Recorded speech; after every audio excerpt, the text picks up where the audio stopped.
Le travail des enseignants de cégep a beaucoup évolué et est mal connu de la population.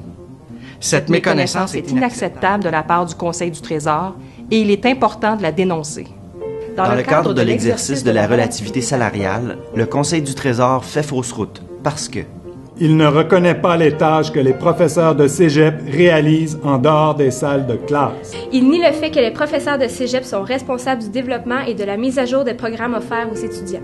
Sur 600 corps d'emploi de la fonction publique, il n'a déclassé que la profession d'enseignant au collégial. Il ne reconnaît pas les diplômes de maîtrise et de doctorat qu'environ 40% des professeurs de cégep détiennent.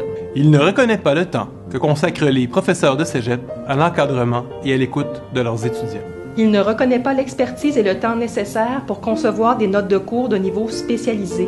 Il ne reconnaît pas le temps que consacrent les professeurs en département à l'harmonisation des cours. Il ne reconnaît pas l'autonomie professionnelle des enseignants de cégep, autonomie qui témoigne pourtant de leur appartenance à l'enseignement supérieur. Il ne reconnaît pas la participation des enseignants au diagnostic des problèmes et à la recherche de solutions pour les étudiants en difficulté dans un cours en particulier. Il ne reconnaît pas le temps consacré à la rédaction des plans cadres. Il ne reconnaît pas l'implication des professeurs de cégep dans l'organisation d'activités parascolaires. Il ne reconnaît pas le travail de concertation des enseignants qui s'assure de la justesse des évaluations.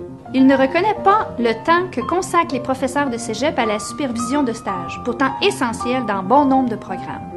Il ne reconnaît pas le temps et l'implication que les professeurs investissent dans l'encadrement des étudiants à besoins particuliers. Il nie le travail effectué par les professeurs dans divers comités du collège. Il ne reconnaît pas le temps et l'expertise nécessaires pour mettre à jour les contenus de cours de niveau collégial. Il ne reconnaît pas le travail et le temps nécessaires à l'adaptation des cours aux exigences des nouvelles technologies. Il ne reconnaît pas le perfectionnement et la recherche auxquels s'adonnent les professeurs de cégep pour parfaire la qualité de leurs cours et affiner leur spécialité. Il entraîne un nivellement par le bas de la qualité de l'enseignement collégial par la non-reconnaissance des diplômes de maîtrise ou de doctorat. Il ne reconnaît pas le temps nécessaire pour assimiler toute la complexité du travail d'enseignant de cégep. Il ne reconnaît pas la responsabilité des professeurs de cégep dont la mission est d'accompagner leurs étudiants vers le marché du travail ou vers les études universitaires. S'il ne reconnaissait plus l'érudition, il porterait atteinte à l'une des finalités de la Révolution tranquille et nous ne pourrions plus jamais dire qui s'instruit s'enrichit, mais qui s'instruit s'appauvrit. Si on croit que l'éducation est une richesse commune dans notre société, valoriser, protéger le travail des professeurs de cégep devrait être une priorité. Si on croit à la qualité de l'enseignement supérieur, reconnaître la qualité du travail des spécialistes de l'enseignement collégial devrait être une priorité.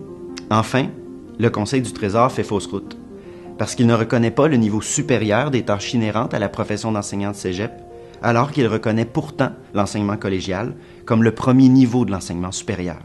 Monsieur Duchesne, Monsieur Bédard, il serait temps de faire vos devoirs!